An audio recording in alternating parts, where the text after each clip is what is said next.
السلام علیکم ورحمۃ اللہ وبرکاتہ۔ الحمد للہ وحدہ والصلاة والسلام علی من لا نبی بعدہ وعلی آلہ وازواجہ وصحبہ ومن والہ وبعد۔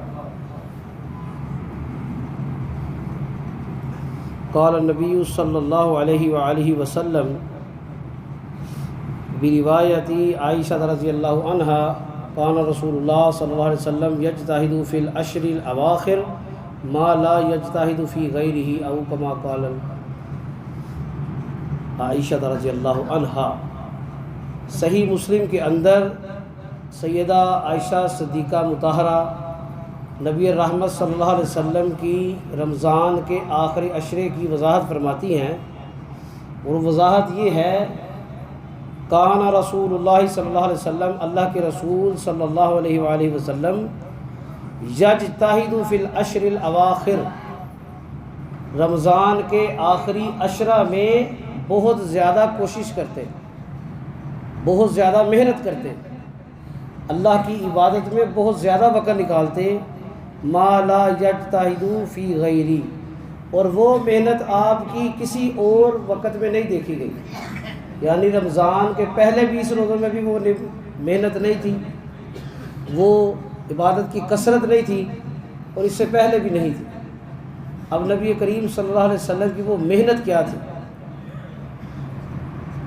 رمضان کا آخری عشرہ اللہ کے فضل و کرم سے آج مغرب کی نماز سے شروع ہو رہا ہے، اور یہ اللہ کے بہترین دنوں میں سے بہترین دن ہیں۔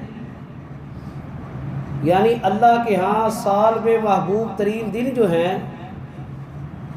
وہ رمضان کے، عشرہ ذو الحجہ کے، اور عشرہ ذو الحجہ اور رمضان میں یہ جو 10 راتیں ہیں، یہ جو آخری عشرہ ہے، یہ ان سے بھی افضل ہے۔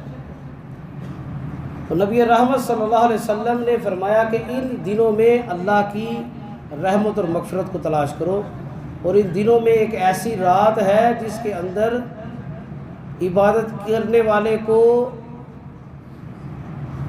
1000 مہینے کے برابر یا اس سے زیادہ، خیر من 1000 شہر، کہ 1000 مہینے ایک شخص لگاتار عبادت کرے بغیر وقفے کے ساتھ، اس عبادت سے بھی زیادہ اجر ملتا ہے۔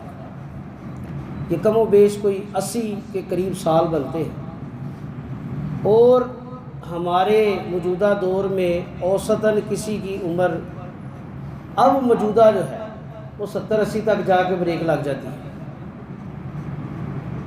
اور کسی انسان میں اتنی ہمت نہیں ہے کہ وہ لگاتار 24 گھنٹے، ہفتے کے 7 دن، مہینے کے 30 دن، اور ہر سال کے 360 دن جو ہیں قمری حوالے سے، اور 365 دن شمسی کیلنڈر کے حوالے سے ہر وقت اللہ کی عبادت کرتا رہے۔ یہ کسی کے لیے ممکن نہیں، انبیاء نے بھی نہیں کی۔ انبیاء میں طاقت اور سکت تھی، کر سکتے تھے، لیکن انہوں نے بھی یہ نہیں کی۔ اس کی بجائے اللہ کے نبی نے فرمایا کہ یہ جو لیلۃ القدر کی رات ہے، یہ آخری عشرہ میں ہے، اس میں عبادت کرنے والے کو 1000 مہینے سے زیادہ عبادت کرنے کا اجر ملتا ہے لگاتار۔ لیکن وہ عبادت کس طرح کرنی ہے؟ نبی رحمت صلی اللہ علیہ وسلم کا معمول مبارک تھا۔ سیدہ عائشہ فرماتی ہیں، اذا دخل العشر، جب رمضان کا آخری عشرہ داخل ہوتا، یعنی 20واں روزہ اپنے اختتام کو پہنچتا، شد معذرہ، اللہ کے رسول صلی اللہ علیہ وسلم عبادت میں کثرت لے آتے ہیں۔ اور کثرت کس طرح؟ یہ ایک محاورۃ لفظ استعمال ہوا ہے کہ اپنا لنگوٹ کس لیتے ہیں۔ لنگوٹ کا بھی جان کستا ہے، اپنی پینٹ کو، تہمت کو، لنگوٹ کو، شلوار کو کیوں ٹائٹ کرتا ہے؟ کہ اب میں نے محنت مشقت والا کام کرنا ہے، میرے لباس کی تنگی میرے اس کام میں حائل نہ ہو۔ مراد یہ تھی کہ آپ تمام مصروفیات کو چھوڑ کے عبادت کی طرف خالص ہو جاتے ہیں۔ وَأَحْيَا لَيْلَهُ، اور راتوں کو سو کر نہیں گزارتے تھے، راتوں کو جاگ کر گزارتے تھے۔ وَأَيْقَظَ أَهْلَهُ، اور صرف خود عبادت نہیں کرتے تھے، راتوں کو عبادت نہیں کرتے تھے، عبادت میں زیادتی نہیں کرتے تھے، بلکہ گھر والوں کو بھی کہتے تھے کہ تم لوگ بھی اللہ کے لیے اپنا وقت خاص کرو، رات کو جاگو۔ ہم لوگ اللہ کی فضل اور توفیق سے یقیناً بڑے خوش نصیب ہیں کہ اللہ نے ہمیں یہ آخری عشرہ عطا فرمایا۔ اللہ سے دعا کریں اللہ مجھے اور آپ کو ایمان اور عافیت کی حالت میں اس آخری عشرے کی برکات، مغفرت اور فضیلتیں سمیٹنے کی توفیق عطا فرمائے۔ اور اماں عائشہ صدیقہ رضی اللہ عنہا فرماتی ہیں کہ میں نے اللہ کے رسول سے سوال کیا کہ اگر میں اس رات کو پا لوں تو میں اللہ سے کیا مانگوں۔ اب دیکھیے اللہ کے نبی نے جو دعا بھی سکھائی ہے نا، دعا وہ بڑی کمال ہے۔ اللہم انک عفو تحب العفو فاعف عنی، 3 چھوٹے چھوٹے جملے ہیں۔ اے اللہ آپ معاف کرنے والے، غفور بھی معاف کرنے والا ہوتا ہے، عفو بھی معاف کرنے والا ہوتا ہے۔ غفور وہ ہے کہ گناہ کو معاف کر دیا، عفو وہ ہوتا ہے کہ گناہ کو معاف بھی کیا ہے، اس کو نیکیوں میں بھی بدل دیا اور آئندہ بھی بندے پر اپنی رحمت رکھی۔ یہ اللہ کے نبی نے لفظ سکھایا ہے، اللہم انک عفو، اے اللہ آپ گناہوں کو معاف کرنے والے ہیں، ان پہ پردہ ڈالنے والے ہیں، ان کو نیکیوں میں بدلنے والے ہیں۔ تحب العفو، آپ معافی کو پسند کرتے ہیں۔ یہ اللہ کی شان بیان ہوئی کہ جب بھی اللہ سے دعا مانگے نا، اللہ کی شان کا تذکرہ کیا کرے، اللہ کے کسی صفاتی نام کا حوالہ دیا کرے۔ کہ سورہ فاتحہ مستجاب الدعوات ہے، کیوں؟ اس میں ساری اللہ کی شان بیان ہے، اللہ کی کبریائی، عظمت، طاقت کا مظہر ہے۔ اور آخر میں فرمایا فاعف عنی، اللہ میں بڑا کمزور ہوں، میں بڑا گناہ گار ہوں، وقت وقت پر پھسل جاتا ہوں، لوگوں کی باتوں میں آ جاتا ہوں، اپنی خواہشات کے تابع ہو جاتا ہوں، اللہ میں گنہ گار ہوں، مجھے معاف کر۔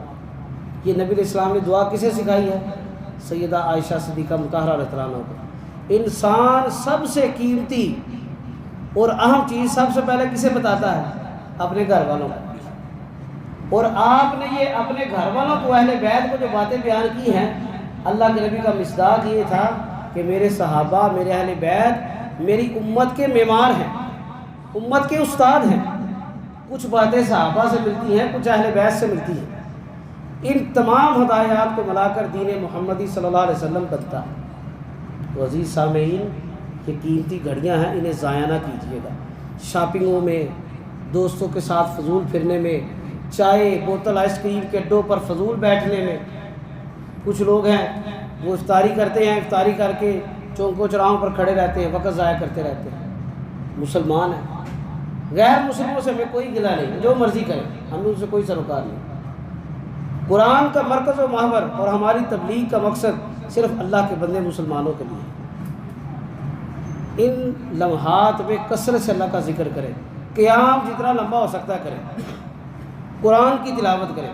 اب نبی کریم صلی اللہ علیہ وسلم اعتکاف کا اہتمام کرتے تھے۔